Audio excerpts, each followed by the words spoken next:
தமிழக மக்கள் அனைவருக்கும் வணக்கம். புதுக்கோட்டை மாவட்டம் திருமயம் பக்கத்துல ஜகபரலி என்ற ஒரு சமூக ஆர்வலர் படுகொலை செய்யப்பட்டிருக்கிறார். லாரி ஏற்றி படுகொலை செய்யப்பட்டிருக்கிறார். இந்த வழக்கை பற்றி தான் இந்த பதிவுல நாம பார்க்க போகிறோம். இந்த ஜகபரலி என்ற நபர் யாரு அப்படின்னு பாத்தீங்கன்னா, இவர் புதுக்கோட்டை மாவட்டத்தை சேர்ந்த ஒரு சமூக ஆர்வலர். அங்கங்க அரசியல்வாதிகள் செய்யக்கூடிய ஊழல்கள், குற்ற செயல்களை தொடர்ந்து புகார் மனு கொடுப்பாரு. அதை தட்டி கேட்பார். இதை அவர் ஒரு சமூக சேவையா செஞ்சுட்டு இருக்காரு. இப்படிதான் அந்த திருமயம் பகுதியில ஆர்ஆர் குரூப் அப்படின்னு சொல்லிட்டு ஒரு குரூப் இருக்காங்க. அவங்க மேல இவர் ஒரு புகார் மனு கொடுக்கிறாரு. தாசில்தார்கிட்ட கொடுக்கிறாரு. அந்த புகார் மனுல என்ன இருக்கு அப்படின்னு பாத்தீங்கன்னா, இந்த திருமயம் பகுதிகளில் நிறைய கல்குவாரிகள் இருக்கிறது. இந்த கல்குவாரிகள்ல அதிகமாக கற்கள் வெட்டி எடுக்கப்படுகிறது. அரசாங்க அனுமதியோடு நடத்தக்கூடிய கல்குவாரிகள் இருக்காங்க. இருந்தாலும் அந்த கல்குவாரியிலையும் அரசாங்கம் அனுமதித்த அளவை விட அதிகமாக கற்கள், கனிம வளங்கள் வெட்டி எடுக்கப்படுகிறது. அதையும் அதிக அளவு கமிஷன் வச்சு விற்கிறாங்க. இதுல நிறைய கொள்ளையடிக்கிறாங்க அப்படிங்கிற ஒரு புகார் மனுவும் இருக்கு. அது ஒரு பாயிண்ட். இன்னொரு பாயிண்ட் என்ன சொல்றாரு அப்படின்னா, அரசாங்கத்திடம் அனுமதி இல்லாமல் சட்டவிரோதமாக இல்லீகலாக சில கல்குவாரிகள் இயங்கி வருகிறது அரசாங்கத்துக்கு தெரியாம. அதன் மூலமாகவும் அதிக அளவு கற்கள், கனிம வளங்கள் வெட்டி எடுக்கப்பட்டு அதை விற்பனை பண்ணி கொள்ளையடிக்கிறாங்க பணத்தை அப்படிங்கிற ஒரு குற்றச்சாட்டை வைக்கிறாரு. அது மட்டும் இல்லாம இந்த ஆர்ஆர் குரூப் அப்படிங்கிறவங்க மேல இன்னொரு புகாரையும் வைக்கிறாரு. 70,000 டாரஸ் லாரிகள்ல 70,000 டாரஸ் லாரிகள்ல கற்களை ஏத்தினா எவ்வளவு அளவு இருக்கும், அந்த அளவு இருக்கு கற்களை பதுக்கி வச்சு மறைமுகமா விற்பனை பண்றாங்க அப்படிங்கிற ஒரு குற்றச்சாட்டை வைக்கிறாரு. இதையெல்லாம் அவர் ஊடகங்களுக்கு சொல்றாரு. முதல்ல தாசில்தாருக்கு புகார் மனு கொடுத்தாரு. அதற்கு பிறகு ஆர்டிஓக்கு புகார் மனு கொடுத்தாரு. அடுத்ததாக கலெக்டர் வரைக்கும் கொடுத்திருக்காரு. ஒரு முறை, 2 முறை இல்ல, பல முறை கொடுத்துக்கிட்டே இருக்காரு. கொடுத்ததுக்கு அப்புறம் தாசில்தார் கிட்டையும், ஆர்டிஓ கிட்டையும், கலெக்டர் கிட்டையும் ஒவ்வொருத்தர்கிட்டையும் தனித்தனியா நேர்ல போய் புகார் மனு கொடுத்தனே, என்ன ஆச்சு, ஆக்ஷன் எடுத்தீங்களா அப்படின்னு சொல்லி கேட்பாரு. அதற்கு இந்த அதிகாரிகள் என்ன சொல்றாங்க, ஒரு 10 நாள் பொறுத்துருங்க, ஒரு 20 நாள் பொறுத்துருங்க, இன்னும் ஒரு வாரம் பொறுத்துருங்க, இப்ப எடுக்கிறோம் அப்ப எடுக்கிறோம் ஏதோ காரணத்தை சொல்லி தள்ளி போட்டுட்டே இருந்திருக்காங்க. இந்த ஜகபரலி பின்வாங்கிடுவாரு அப்படின்னு இந்த அதிகாரிகள் எதிர்பார்த்தாங்க. ஆனா அவர் பின்வாங்குற மாதிரி தெரியல. தொடர்ச்சியாக புகார் மனு கொடுத்துட்டே தான் இருந்திருக்காரு. அதற்கு பிறகு ஊடகங்கள்கிட்டையும் போயிட்டு பேட்டியும் கொடுத்துட்டாரு. ஊடகங்கள்கிட்ட பேட்டி கொடுக்கும் பொழுது இந்த விஷயம் டிவி நியூஸ்ல எல்லாம் வருது. வந்த உடனே அந்த தாசில்தார் என்ன செய்யறாரு, இது வெளியில தெரிய ஆரம்பிச்சிருச்சு அப்படின்னு சொல்லிட்டு இந்த தாசில்தார் அந்த யார் மேல இந்த ஜகபரலி புகார் கொடுத்தாரோ அந்த கொள்ளக்காரன்ட்ட போயிட்டு இவர் போட்டு கொடுத்துட்டாரு. இந்த மாதிரி உங்ககிட்ட, அதாவது உங்களை பத்தி புகார் மனு எல்லாம் கொடுத்திருக்காங்க. 70,000 டாரஸ் லாரிகள்ல 70,000 டாரஸ் லாரிகள் அளவிற்கு கற்களை வெட்டி எடுத்து நீங்க திருட்டுத்தனமா விற்பனை பண்ணி காசு சம்பாதிக்கிறீங்க அப்படின்னு சொல்லி புகார் கொடுத்திருக்காங்க. இது வெளியில தெரிஞ்சதுன்னா பெரிய பிரச்சனை ஆயிடும்னு சொல்லி இந்த தாசில்தார் போய் போட்டு கொடுத்துட்டான் அந்த ஆள்கிட்ட. இதனால அவங்க என்ன பண்ணிருக்காங்க, 300க்கும் மேற்பட்ட அடியாட்களை வச்சிருக்காங்களாம். அவங்களுடைய அடியாட்களை வைத்து இவரை மிரட்டுறாங்க. இவர் ஊடகங்களுக்கு பேட்டி எல்லாம் கொடுக்குறாரு. இந்த மாதிரி அடியாட்களை வச்சு எங்களை மிரட்டுறாங்க, என்ன மிரட்டுறாங்கன்னு சொல்றாரு. அதற்கு பிறகு இவர் என்ன முடிவெடுக்கிறாரு அப்படின்னா, நான் தனியா நின்னா இது செட் ஆகாது, பொதுமக்களை ஒன்று திரட்டி நான் போராட்டம் நடத்த போறேன் அப்படிங்கிற விஷயத்தையும் ஊடகங்கள் முன்னால இவர் சொல்றாரு. அப்படி சொன்னதற்கு பிறகுதான் இவரை போட்டு தள்ளணும்னு அந்த குரூப் எல்லாம் முடிவு பண்றாங்க. யாரு, அந்த கனிம வள கொள்ளை ஆட்கள் எல்லாம் முடிவு பண்றாங்க. சோ அவங்க முடிவு பண்ணி தான் இவர் பைக்ல போகும் பொழுது லாரி ஏற்றி படுகொலை செய்கிறார்கள். முதல்ல இது ஆக்சிடென்ட் அப்படின்னு நினைச்சாங்க. ஆனா இவருடைய ஆதரவாளர்கள்லாம் போராட்டம் பண்ணி இது கொலைதான் அப்படின்னு சொல்லி தற்பொழுது அந்த போராட்டத்தின் விளைவாக இதை கொலை வழக்கா எடுத்துக்கிறோம் அப்படிங்கிற முடிவுக்கு காவல்துறை வந்திருக்காங்க. இந்த ஜகபரலி விவகாரத்துல காவல்துறை அதிகாரிகள் சஸ்பெண்ட் செய்யப்பட்டிருக்கிறாங்க. எஸ்ஐல இருந்து இன்னும் சில அதிகாரிகள் எல்லாம் சஸ்பெண்ட் செய்யப்பட்டிருக்காங்க. ஏன் சஸ்பெண்ட் பண்ணாங்க அப்படிங்கிற விஷயத்த திமுக, அதாவது ஆளும் கட்சி அரசாங்கத்தின் தரப்புல இருந்தோ அல்லது எஸ்பி தரப்புல இருந்தோ சொல்லல. இந்த ஜகபரலி கொலை விவகாரத்துல சரியான நடவடிக்கையை அதிகாரிகள் எடுக்கல அப்படின்னு சொல்லி சஸ்பெண்ட் பண்ணிருக்காங்க. இல்ல அப்படி பண்ணிருக்காங்களா, இல்ல இந்த விஷயம் வெளியில தெரியுற மாதிரி நீ சரியா வெளியே தெரியாம நீ பாத்துக்கல அப்படிங்கறதுனால அந்த அதிகாரிகள் நடவடிக்கை எடுத்தாங்களா, யாருக்கு தெரியும். சரிங்களா. ஏன்னா சில ஊர்கள்ல நடக்கக்கூடிய சில சம்பவங்கள் எல்லாம் அந்த ஏரியாவில் இருக்கக்கூடிய காவல்துறை அதிகாரிகளும் அரசு அதிகாரிகள் இவங்கெல்லாம் சேர்ந்தே மூடி மறைச்சிருவாங்க. அந்த மாதிரி எல்லாம் நிறைய நடக்கும்.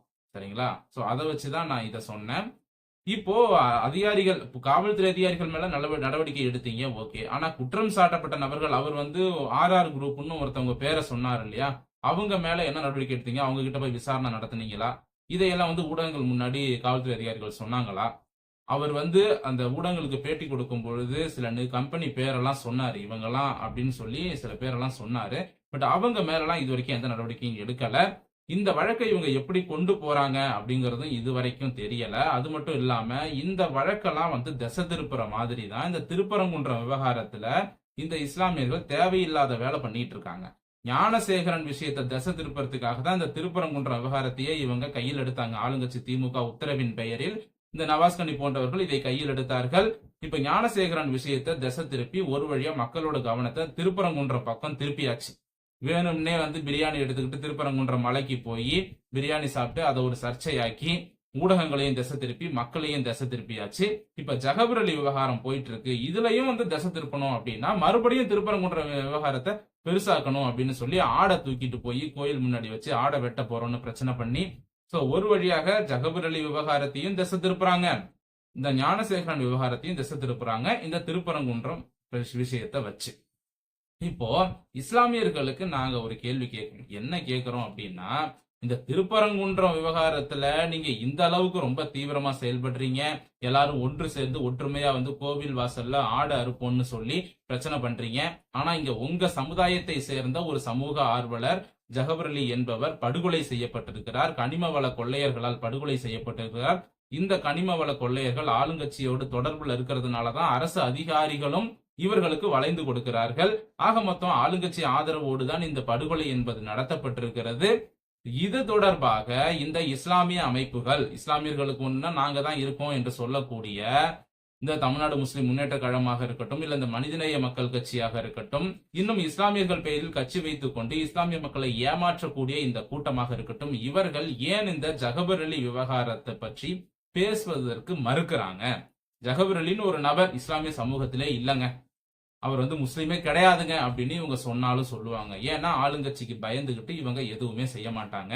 உண்மையிலே இவங்க எங்க போராடணும், எங்க தங்களுடைய மக்களை ஒன்று திரட்டி போராடணும் அப்படின்னா இந்த ஜகபர் அலி யார் மேல புகார் கொடுத்தாரோ அவங்க வீட்டு வாசல்லையும் அவங்களுடைய நிறுவனத்தோட வாசல்லையும் போய் நின்று இந்த முஸ்லிம் மக்கள் வந்து போராட்டம் நடத்தணும். எப்படி எங்க ஆளு நீ கொன்ன அப்படின்னு சொல்லி போராட்டம் நடத்தி அதை ஒரு பிரச்சனையாக்கி அரசாங்கத்தோட கவனத்துக்கு கொண்டு போய் அந்த ஜகபர் அலி அவர்களுக்கு நியாயத்தை கிடைக்க வைக்கணும்.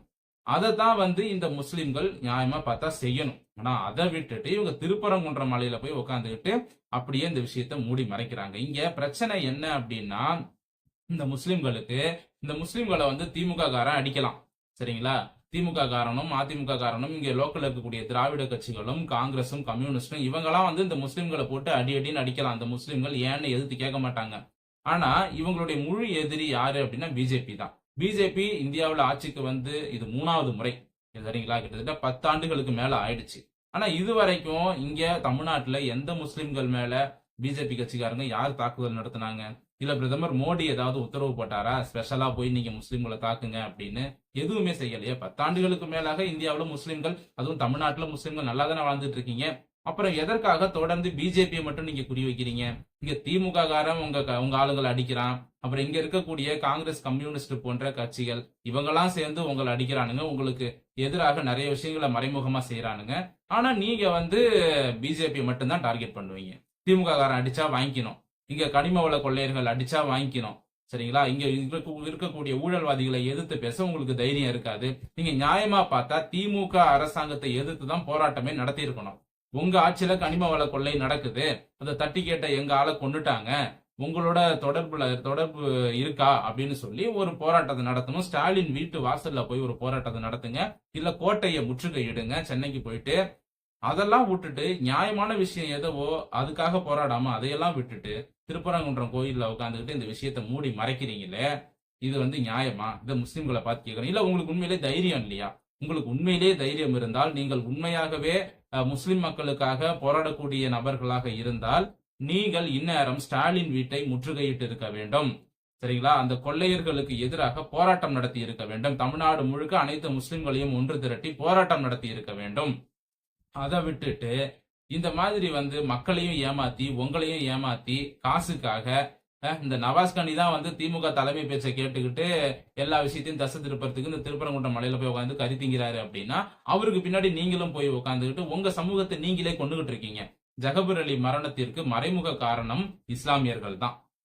இவங்களுடைய ஒற்றுமையை இந்த மாதிரி நல்ல விஷயங்களுக்கு காட்டுங்க, அதை தான் நாங்க கேட்கிறோம்.